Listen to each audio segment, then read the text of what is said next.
Thank you. Good afternoon, everybody. Thank you from the bottom of my heart to Rashida Bumbray and Simone Leigh and all the organisers for convening this moment. Oh, yeah, I did that. Thank you. And for your care and consideration at every stage. I'm deeply grateful for this opportunity to speak amongst and share space with you all. So many individuals whose work has really touched me and shaped me, so thank you so much. In my paper today, I will talk about a trilogy of exhibitions I curated that ask questions about how colonialism and the transatlantic slave trade have transformed our social relations and environmental realities, and how I've sought to map these inquiries through a Black feminist poetics. So it was the end of summer 2017, and I had started a new job, and with it another displacement and relocation, this time from Brooklyn to Philadelphia. Over the preceding 12 years, I had lived in 6 cities across 3 continents, an occupational hazard of being a curator, perhaps, a restless itinerancy that was making me feel unmoored and longing for a sense of place and rootedness. Stuart Hall said that Caribbean people were destined to migrate, whether forced or voluntary, and these movements had shaped the lives of my ancestors and our sense of the ground. As Vanessa Agard-Jones so movingly noted yesterday via Zora Neale Hurston and Suzanne Césaire, to be grounded, to go to ground, to be of the soil with its wisdom of the world is to see ourselves as part of the living world, not separate from nature and our surroundings. Excuse me.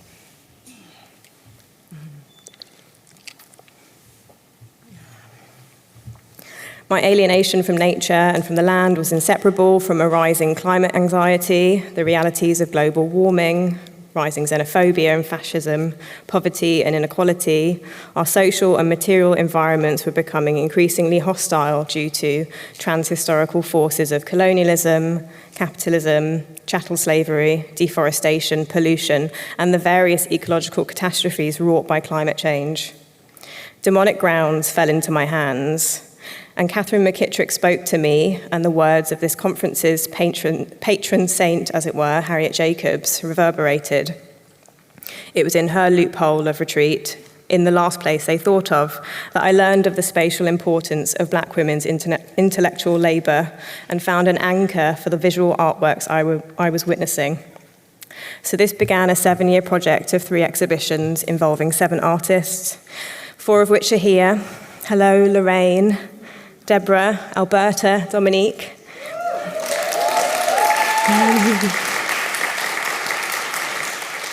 2 publications with 2 incredible graphic designers, Paige Hansard and Nancy Kalelo Mutiti.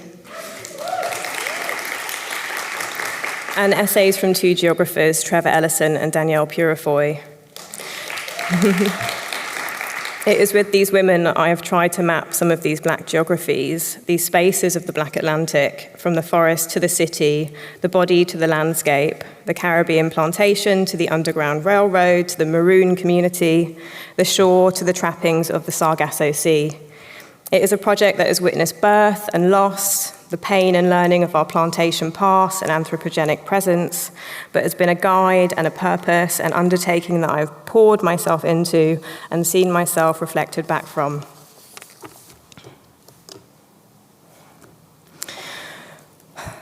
In Catherine McKittrick's Demonic Grounds, Black Women and the Cartographies of Struggle, inspired by the work of Jamaican scholar, playwright and philosopher Sylvia Wynter, McKittrick describes how, quote, Black women's historical contextual locations bring to bear on our present geographic organisation, end quote. She plots the ways Black women have refused, racialised and gendered violence within geographies contorted by chattel slavery and the plantation. In doing so, she evokes the narrative of Harriet Jacobs to unfold this idea, who, under the alias of Linda Brent, published Incidents in the Life of a Slave Girl in 1861, detailing her escape from slavery by hiding in the garret, a space that we have heard measured a mere 9 by 7 by 3 feet for 7 years. She described it as the last place they thought of. McKittrick reflects on how this space acts as a metaphor for life for Black women throughout the diaspora during slavery and beyond. The garret operated as an architecture of simultaneous confinement and liberation, captivity and concealment. Borrowing the title for my exhibition, I invited 4 artists working across painting, drawing, film, and photography, whose work explores these paradoxical potentials of space to be part of the exhibition at the ICA in Philadelphia. The cartographies of the water table, the transatlantic slave trade, and the Underground Railroad coalesce in the paintings of Torkwase Dyson. 4 paintings from her water table series, including The Ecology of Everything, were shown. These monochromatic works abstract and re-encode these sites of spatial violence and terror as an act of memorialization, visualizing new aesthetic paradigms for writing and thinking space. Jade Montserrat's monumental charcoal wall drawing, untitled The Wretched of the Earth, after Frantz Fanon, collapsed the body with language and the land, interweaving her own prose and poetry with excerpts from a wide range of sources. Magical realist narratives of the land emerged through a study of imagined topographies in Keisha Scarville's The Placelessness of Echoes and Kinship of Shadows. Inspired by Wilson Harris's richly metaphorical novel, The Palace of the Peacock, and her own time spent in the interior of Guyana and rural Maine and New York, Scarville's photographs capture the unknowable beauty and possibility of the land at night, reclaimed by the figure of a Black woman.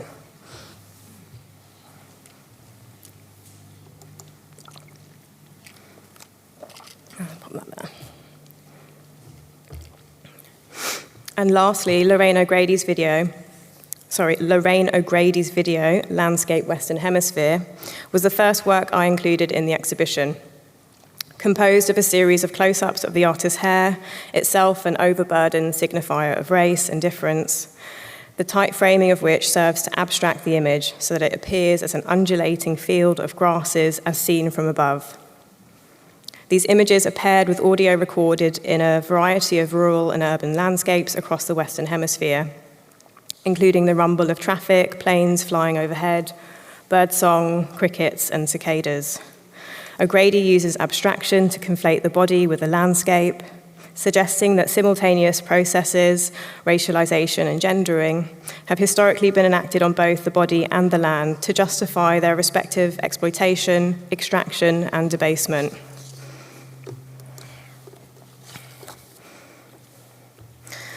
A sense of the bodily nature of geography I found shared by the artist Deborah Anzinger, who you will remember spoke yesterday about her varied practices of art making and infrastructure building. Deborah and I began a long conversation and a friendship that resulted in her 2019 solo exhibition at the ICA Philadelphia titled Deborah Anzinger, An Unlikely Birth. In her work, Anzinger deconstructs and represents many of our inherited ideological tropes, male, female, land, body, natural, inorganic, as disembodied elements and symbols that accumulate on canvas or paper. These forms are then manifest elsewhere as sculptural works made of laser-cut, mirror, or painted ceramic. In Growth Index, across 6 small paintings, we see the distillation of forms and symbols shown elsewhere, reduced to evocative elements, orifices, mounds, sprouts, plant fronds, and hair intermingle with fields of color that gesture toward the land, water, and bodies that populate them.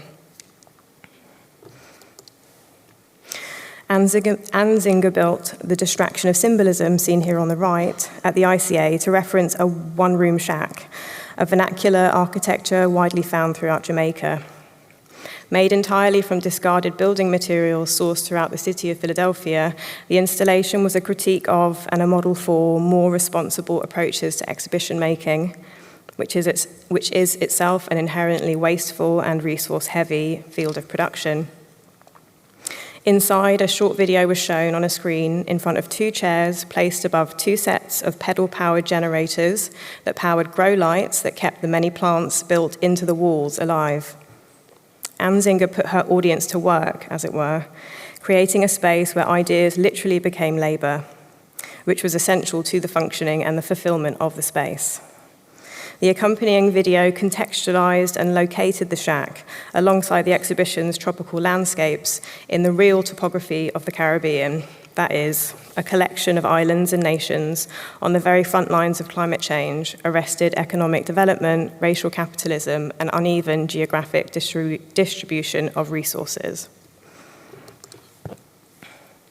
The ceramic sculpture, Unfeed, seen here on the plinth, evokes one aspect of the taxing, uncompensated reproductive labor involved in child rearing, specifically breastfeeding. Viewed historically, the work calls forth the image of the wet nurse or lactating mother, at once an iconic figure in the historical exploitation of, as Catherine McKittrick put it, quote, the black woman's body as a fertile commodity of exchange, end quote. In discrete and implicit modalities, the exhibition draws attention to a continuum of reproductive exploitation spanning the unlikely birth of the plantation, where black procreation was abused as a tool of capitalism, to the simultaneous dependence upon and devaluation of reproductive and domestic labor essential to the project of contemporary patriarchal capitalism. But in Anzinger's work, we also see the interruption of plantation economies and extractive relationships through these complex entanglements of human, plant, and ground. A pandemic and 2 migrations have postponed the final exhibition by a number of years. Sargasso Seas, set to open at the ICA in spring 2024, will look at the significance of the Atlantic Ocean and the mysterious Sargasso Sea that floats inside it. That is both an oceanscape and an organism with its own tidal system, and acts as a harbinger for environmental disaster, as well as a container of history and a place of becoming.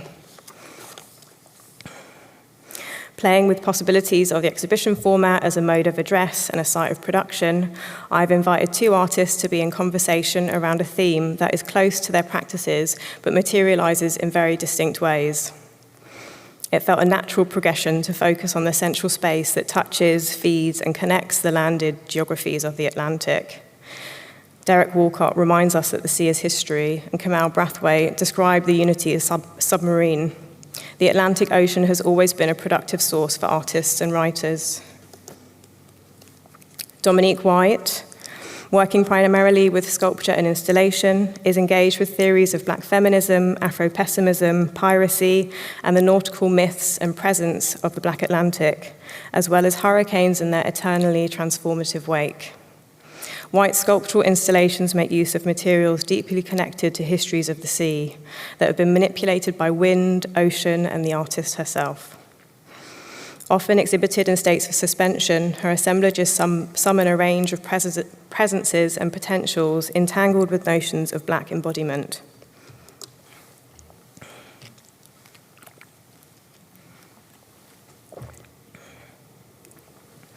About her work, she has said, quote, I shred and weave together sails from all parts of the world. I like to think of it as akin to sargassum, the masses of seaweed that sometimes knit together so tightly on the surface of the water that the sea below becomes pitch black. They are also said to entangle boats, causing shipwrecks. Working between video, performance, and installation, and based on unraveling concepts of history and memory, Alberta Whittle's artistic research focuses on activating new ways of rethinking relationships to the past, present, and future. Alberta's work is on view at the Scotland Pavilion here in Venice, as well as in the film programme at Loophole. Whittle maps the interrelated geographies of domination from the Caribbean plantation to the Middle Passage to the British prison industrial complex, drawing on oceanic research into the African diaspora and the decolonization of Western histories. Her work ranges across media and across continents. In the artist's own words, her work speaks of memory, trauma, tensions between the land, the sea, and the weather, which reveal the precarity and the privilege of geography. Sargasso Seas, through the work of White and Whittle, will draw on Kamau Brathwaite's theories of tidalectics that underpin questions of transoceanic experience and language and memory, while also exploring notions of multi-species, post-apocalyptic feminisms. So, from the last place they thought of that sought to understand how histories of racial, sexual, and economic exploitation have shaped the Black diaspora community's connection to the land and notions of place throughout North America, the Caribbean, and the United Kingdom, to Deborah Anzinger and Unlikely Birth, an examination of the Caribbean plantation as the complicated birthplace of racial capitalism, while imagining new ways of ascribing histories of women's labour and acknowledging the interconnectedness of life, to Sargasso Sea's focus on the watery geographies of the Atlantic Ocean and the stories they hold. I have insisted upon the capaciousness and the centrality of Black geographies. Like this conference, insisting upon this, the geographic importance of Black women and femmes' intellectual and physical labour is a radical gesture, a means of bearing with the social and ecological catastrophes we've already experienced and weathering the ones that lay ahead. Thank you so much.